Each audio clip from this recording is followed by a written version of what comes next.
Welcome back everybody to another MOTOBOB video. You join us today at Ducati North London, who've been kind enough to lend us one of the bikes that I've been most looking forward to riding this year, and it's this, the Ducati XDiavel V4. Personally, I think this is one of the most striking looking new bikes on the entire market this year, and so I'm very much hoping it's as fun to ride as it is to look at. So join us as we go through all of the details that you need to know about this bike on a first ride.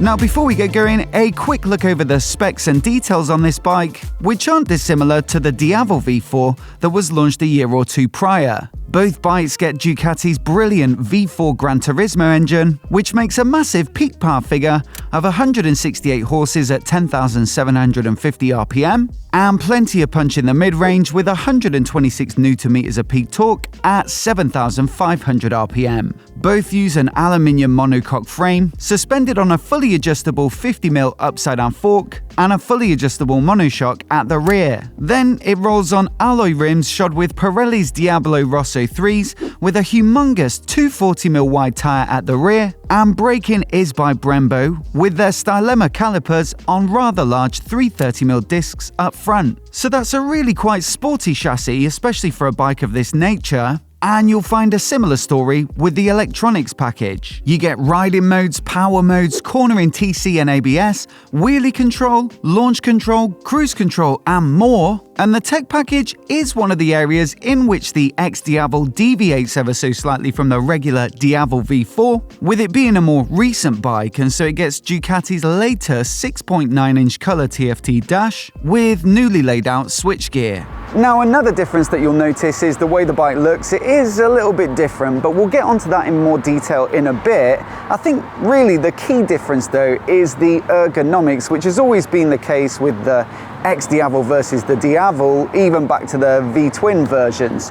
Now as you'll see, it is a fairly relaxed riding position in terms of the seat and bars. They're definitely wide, very swept back. It's not a super low cruiser style seat, but it is, you know, lower than your average naked bike. But with this one, the forward foot controls do give it much more of that cruiser feel than something like the Diavel V4, which is more like a power cruiser or a sporty naked. It's not really that cruiser-esque when you're sitting on it. Whereas this, yeah, it definitely does make a big difference to how this bike feels to sit on. Generally, I'd say I'm more of a fan of mid controls like the Diavel V4 because I feel like you can put more of your weight on them. So when you're riding quicker, it feels like there's a bit more support. And also when you're going over rougher surfaces and speed bumps and stuff like that, it's much easier to just take your weight off the seat momentarily. But I will reserve judgment on this one. I think it's still going to be a lot of fun to ride. So as we gear up here, I'd just like to take a moment to give a huge thanks to REBELHORN for supporting the channel and making free-to-view videos like this one possible. On this particular first ride, I'm wearing their Hunter 2 leather jacket, which has that classic style that suits a cruiser nicely, but it's also packed with protection and well thought out features that make it super comfortable and safe to ride in. Then I've paired it with their VANDAL jeans, again very much a regular jean style, but we've got armour in all the right places, abrasion resistance, and plenty of pockets and vents. Lastly, for the gloves, I've gone with their Thug 2s, which in my opinion tie in with the Hunter jacket perfectly. So if you like the look of any of this gear, then there's a link down in the description below, and I think you'll find that REBELHORN generally offer great value for money, and so it's certainly worth a look.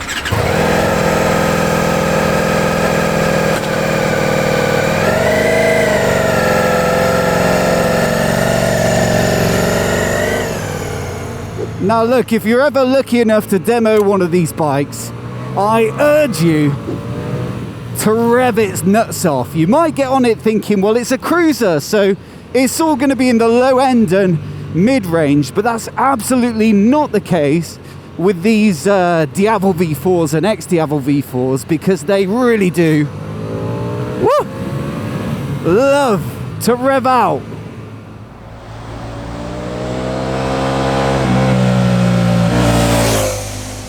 It is a bit of an unfamiliar engine character for this riding position.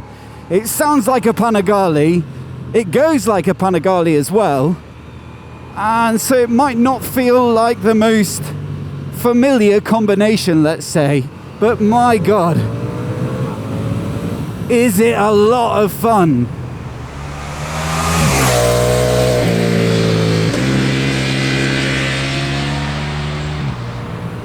I really have very few criticisms of this V4 Gran Turismo engine. It's fantastic in the Multistrada, great in the Diavel V4, and even the, you know, non-Gran Turismo version. When you're riding the Street Fighter V4, the Panigale V4, it's just an absolute joy. Loads of power, a genuinely like hair-raising soundtrack.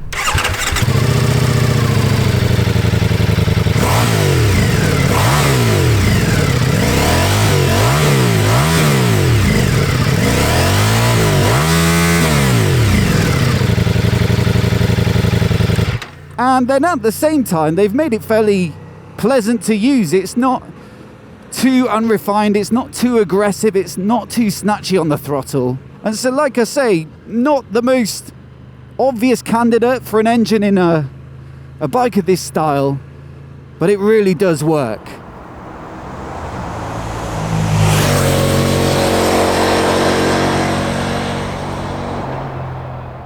The thing I'd say about other cruiser-style motorcycles is it's a bit like someone's designed a bike to make it a little bit more difficult to ride or less fun to ride. Generally, they do come in a bit weighty, and so you find them a bit of a handful at lower speeds and to maneuver around.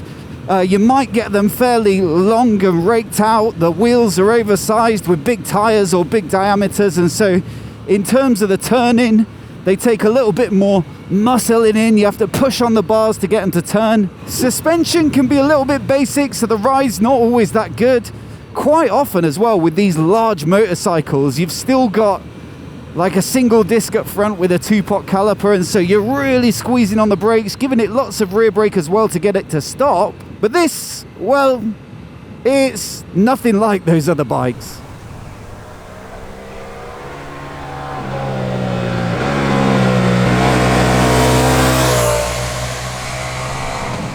The weight is, you know, only slightly more than the naked equivalent, like a Street Fighter. Suspension is up there with what you'd expect from a Ducati in terms of its composure. Braking is the sort of setup you'd typically find on a sports bike, and it performs like that as well. And so instead of feeling like it requires extra effort to ride, well, this bike feels relatively effortless.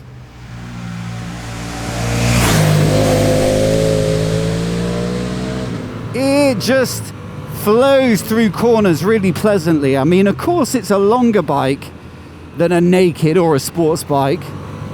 And so if you want to be charging into corners as quickly as you can and then chucking it in, it's probably not going to be the bike for you. But if you are someone who wants something sporty, but you're more like to, flow and carve through turns, then it is actually way more fun to ride than it has any right to be for its dimensions.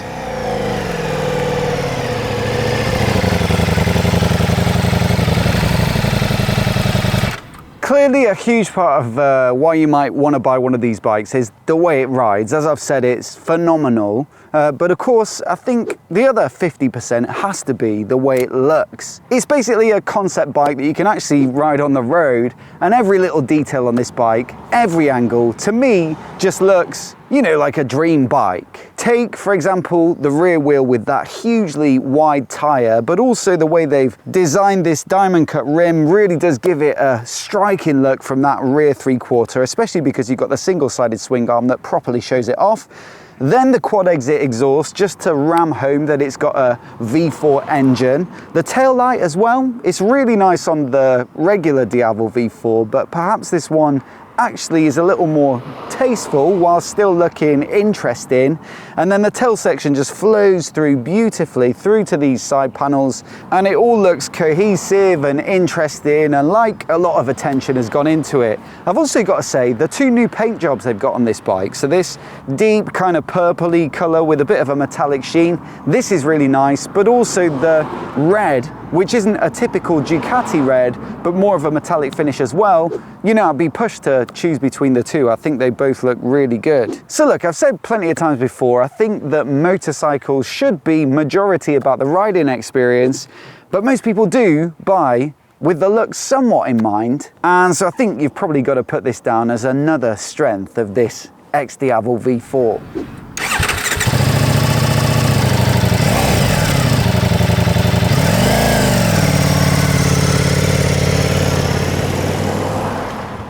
Now, I know I said earlier that I'm not generally a fan of forward foot controls, but I'd actually say on this bike, well, it is very comfortable, so it definitely checks that box, but also it doesn't perhaps quite limit the sporty riding or the quicker riding as much as I'd perhaps anticipated. Admittedly, I do think a lot of people will still prefer the Diavel V4 with the mid pegs because it is familiar, especially if you come in from a naked or something like that. But I would still recommend taking one of these for a demo first before you pull the trigger, just to see how you get on with it. I think for shorter riders it's going to be quite a stretch to the pegs. I'm about 5'9" or 175 centimeters, and I think if I was much shorter I'd find the brake pedal, for example, a bit of a stretch, but certainly for taller riders as well, they might appreciate that extra leg room, especially if you're intending to do a lot of long days in the saddle.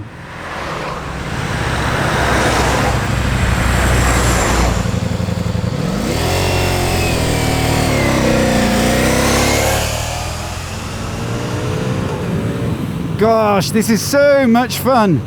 Now I've got it set in the sport riding mode. We've got a few others, wet, urban, touring I think.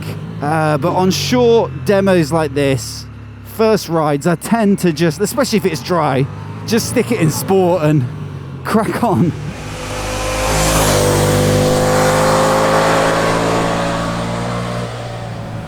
Naturally, being a relatively new Ducati, it's got the absolute works in terms of techie riding aids, and it's got this latest gen massive dash, which I think is really good.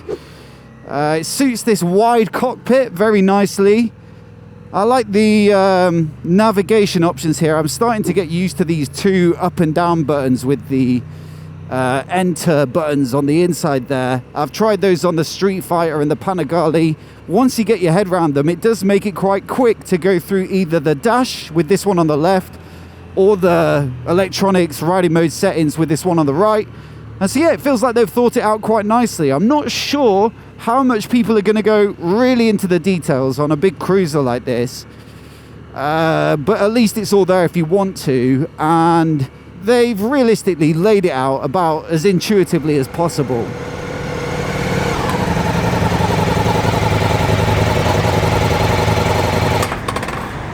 Now, I think what makes the regular Diavel V4 so impressive is that it's such a juxtaposition with that style of bike and yet that level of performance. And I think with the XDiavel, well, because of the extra comfortable laid-back riding position, it makes that contrast even greater. So this trick of being able to go super fast, to rail round corners, to have all the latest tech and rider aids and yet be sat in what is effectively, you know, a very cushy cruiser riding position is even more impressive here. And I've got to say, I've thoroughly enjoyed myself today riding this bike. Yes, the price is a little bit eye-watering, but then again, if you look at the rest of the cruiser market, you'd pay the same, if not more, for a Harley, for example, and it won't go anywhere near like this thing. As always, I'd love to know what you think of the new XDiavel down in the comments below, so do let me know. And if you want to know more about the regular Diavel V4, then I'll put my review on the screen now so you can give it a watch in case you missed it. Do hit subscribe for more of the latest motorcycle news and reviews like this right here on MOTOBOB. A massive thanks for watching today, and we'll see you in the next video.